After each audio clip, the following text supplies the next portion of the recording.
बेंगलोर का एक लड़का भीख मांगता था अपना फैमिली को खाना खिलाने के लिए, अपना फैमिली को सपोर्ट करने के लिए, अपना गुजर बसर करने के लिए ज़िंदगी में भीख मांगने का काम किया।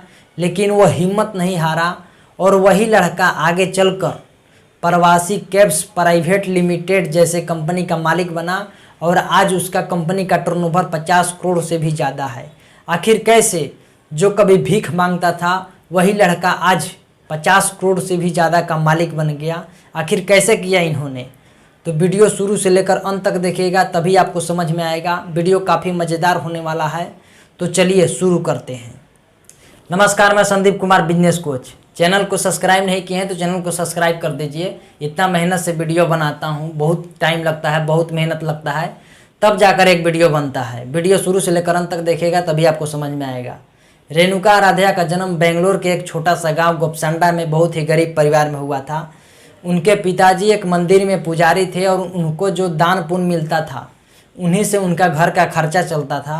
घर का खर्चा अच्छा से न चलने के कारण उनको दूसरे गांव में भीख मांगने के लिए जाना पड़ता था और रेणुका आराध्या भी भीख मांगने के लिए साथ में जाते थे। कुछ साल तक रेणुका आराध्या भी भीख मांगने का काम किया और भीख मांग के अपना घर परिवार चलाते थे, अपना गुजर बसर करते थे। लेकिन एक बार इतना घर का कंडीशन ख़राब होने के कारण उनको दूसरे एक बुजुर्ग थे, वहाँ पे नौकरी करते थे, उनको नहलाते थे, धुलाते थे, उनको साफ़ सफाई रखते थे और उनको कुछ पैसा मिलता था और वो काम करके 10-11 बजे के बाद वो स्कूल चले जाते थे, थोड़ा बहुत पढ़ते थे और उसके बाद वो वही काम करने में लग जाते थे।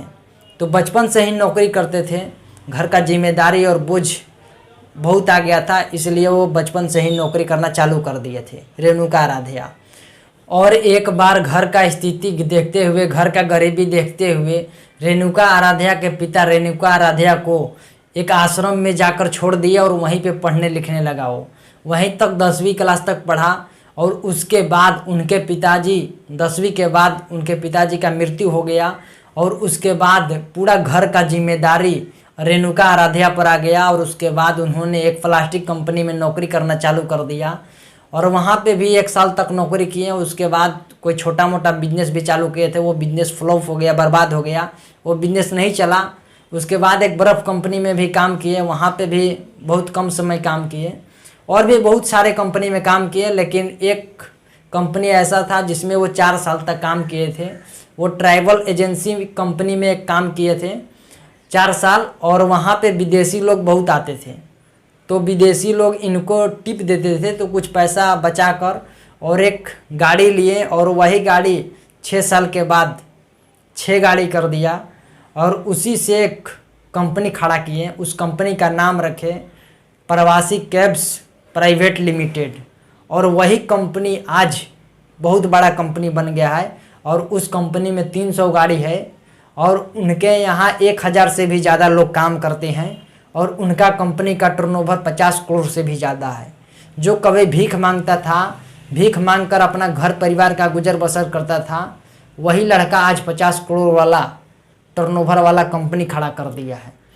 तो एक भीख मांगने वाला आदमी इतना बड़ा कुछ कर सकता है, तो आप लोग भी कर सकते हैं। आपको लगता है कि रातों रात कोई आदमी अमीर बन गया है, रातों रात करोड़पति बन गया है। कोई आदमी सफल होता है तो लोग बोलते हैं रातों रात सफल हो गया, रातों रात करोड़पति बन गया। रातों रात नहीं बनते हैं, कई रात मेहनत के बाद वो रात आता है जब लोग बोलते हैं कि रातों रात सफल हो गया, रातों रात करोड़पति बन गया। रातों रात कोई करोड़पति नहीं बनता है। आप पैटर्न को सुधारिए, जब तक आप पैटर्न को नहीं सुधारेंगे ज़िंदगी में आगे नहीं बढ़ेंगे, ज़िंदगी में कामयाब नहीं होंगे। चैनल पे नए हैं तो चैनल को सब्सक्राइब कीजिए, कमेंट कीजिए, लाइक कीजिए। वीडियो कैसा लगा कमेंट बॉक्स में लिखकर ज़रूर बताइए। बहुत बहुत धन्यवाद।